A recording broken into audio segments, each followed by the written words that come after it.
always needed to know what happened next, what the final outcome is. So that's who the killer is. I think the reason he sees dead people is because he's dead too.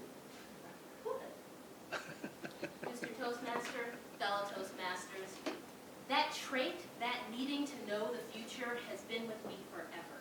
In fact, I remember back in high school, senior year, everyone is in high college application season.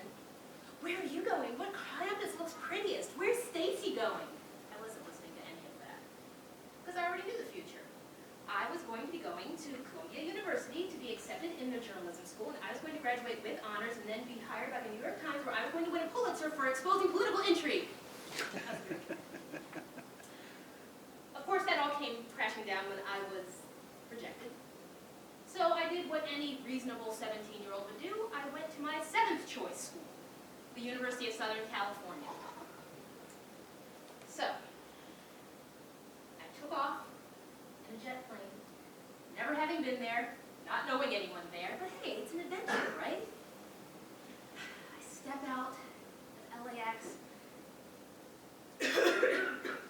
breathing that fine LA air, but I'm undeterred. I get in the shuttle on my way to USC, driving along, seeing things I've never seen before.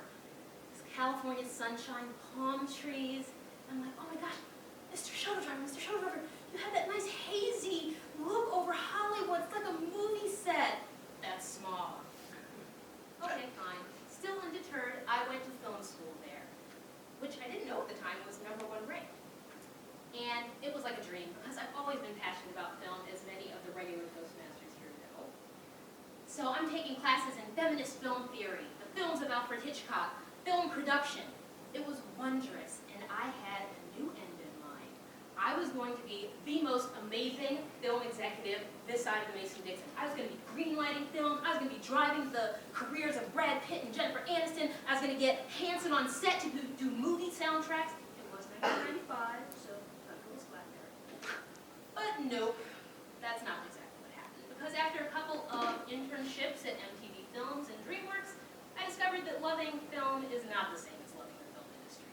I simply didn't have the temperament for the political engineering and a little bit of the backstabbing, and it just didn't suit me. So back I came to Chicago, and I thought, I've always liked computers, I've always liked web-related things, how about I try my hand at that? And I was fortunate enough to get hired by this fantastic company on their global intranet team.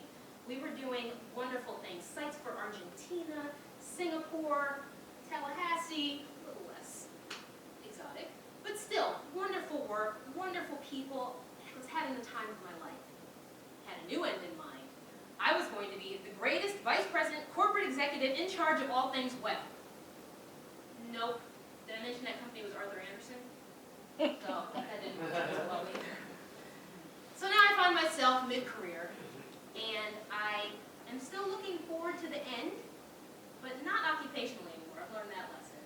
Now I'm thinking I have a new resolution this year. As of January 1st, I decided I'm going to retire in 11 years. And when I say that to people, they usually think one of two things.